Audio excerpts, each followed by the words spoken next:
इमरान खान साहब को शिफ्ट किया जा रहा है अडयाला जेल से? काफी दिनों से चल रही रूमर्स कि जी हो सकता है कि एहतजाज को देखते हुए उनको कहीं शिफ्ट कर दिया जाए। Is it possible? देखिए, इमरान खान साहब कहीं शिफ्ट नहीं हो रहे। इमरान खान साहब इस्लामाबाद के प्रिजनर हैं। अगर वो शिफ्ट होंगे तो इस्लामाबाद की जब सेंट्रल जेल ऑपरेशनल होगी तो वहीं पर उन्होंने शिफ्ट होना है। हम्म। और उसमें जो मेरी इत्तला के मुताबिक कम से कम 2 साल या 1.5 से 2 साल का वक्त जो है अभी मजीद उस पे लगेगा। हम्म। तो अब अगले जो साल 1.5 साल तो कम से कम आप यकीन रखें कि इमरान खान साहब जो है वो अडयाला में ही रहेंगे। हम्म। हाँ, ये जो हर मुलाकात की हर वीक में 1 या 2 मरतबा वहां पर अच्छा एक सियासी शो करती है पाकिस्तान तहरीक इंसाफ, हम्म। तो उनको भी जिंदा रहने के लिए कुछ चाहिए, तो वो ये शो करते रहें। और वहां पर जनाब जो गवर्नमेंट है वो रात की लाइट्स ऑफ करके फिर अपना छोटा मोटा ऑपरेशन कर आई डोंट लेती नो है। वो वो भी सेफ ऑपरेशन हाउस कोई इतना है कि सीरियस नहीं ऑपरेशन है। नहीं है। आई डोंट नो वो सेफ हाउस है कि अनसेफ हाउस है। वो जो कासिम मार्केट वाला काफी शोर मचा हुआ है आजकल, तो ये भी एक रूमर थी ना कि इमरान खान साहब को पॉसिबल है वहां शिफ्ट कर दिया जाए।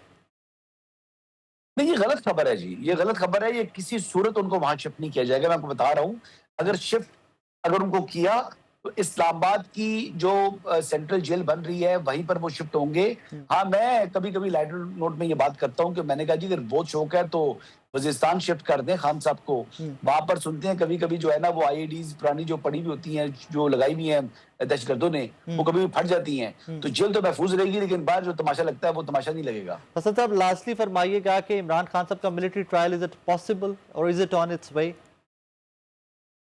सर जी, उनका जो मिलिट्री ट्रायल है ना राय साहब, वो मुझे साफ दीवार पर साफ लिखा हुआ हम्म। दिखाई दे रहा है और मैं उसको पढ़ सकता हूँ। हम्म। क्योंकि 9 मई के अंदर वो प्रिंसिपल एक्यूज है।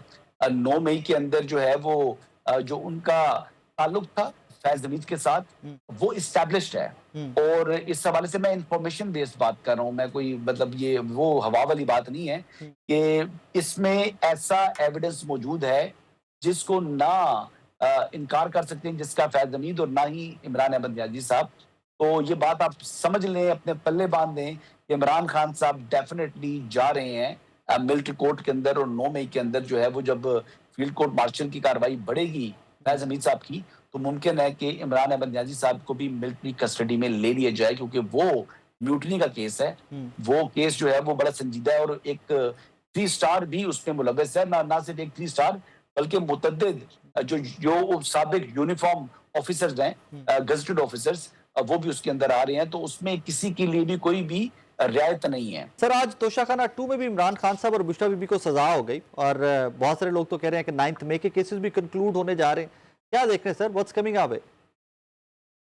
देखिए, 9 मई के जो मुकदमात हैं जो कि पंजाब के अंदर जेर समात हैं वो तो कंक्लूड हो रहे हैं, लेकिन खैबर पख्तूनख्वा वाले जो केसेस हैं वो काफी ज्यादा स्लो डाउन है। जी। और उसके अंदर भी तकरीबन जो है वो 18-20 लोग ऐसे हैं जिनको 9 मई के इल्जामात उनके ऊपर मौजूद हैं। हम्म। सुहेल आफरीदी साहब ने एक वीडियो तो अपनी शेयर की थी अपने ही फेसबुक अकाउंट से, जो कि उनका वेरीफाइड अकाउंट है। जी। लेकिन लेकिन शफी जान साहब फरमाते हैं कि जी ये उस दिन वो लाहौर में नहीं बल्कि पेशावर के अंदर खैबर पख्तूनख्वा के अंदर मौजूद थे। ओके। अब लेकिन उस वीडियो के अंदर तो वो खुद फरमा रहे थे कि जी मैं इस वक्त लाहौर के अंदर हूँ। हाँ। और बहरहाल उनके ऊपर इस वक्त तक तो कोई मुकदमा नहीं है 9 मई का। हाँ। लिहाजा देखिए, मुझे तो बज़ाहिर ऐसे दिखाई दे रहा है कि सुहेल आफरीदी ने सरेंडर कर दिया अलीमा खानम के सामने हम्म। और उन्होंने सरेंडर कर दिया एस्टेब्लिशमेंट के सामने भी। वो इस वक्त किसी किस्म की अपने लिए मुश्किलात नहीं चाहते। वो चाहते हैं कि ना वो पार्टी से उनके ताल्लुकात खराब हों और ना ही वो एस्टेब्लिशमेंट के साथ तसादुम के रास्ते पर आगे बढ़े। हम्म। तो उस पर तो उनको अपने जो ओहदा है उसको नुकसान पहुंच सकता है हर दोनों सूरत में। चाहे अलीमा खानम ने भी पहले आपके सामने अलीमीन गंडापुर जो है उन्होंने मजामत की थी, हम्म। तो वो फिर निशाने इबरत बन गए और उनको इस्तीफा देना पड़ गया। हम्म। अब इस तरह सुहेल आफरीदी ऐसा नहीं चाह रहे। बहरहाल जी देखें, एहतजाज की बातें करना बड़ा आसान है। एहतजाज के अंदर जब आना पड़ता है, आ तो बंदा निकल आता है। कई दफा जो है वो बंद गली में सियासतदान पहुंच जाते हैं।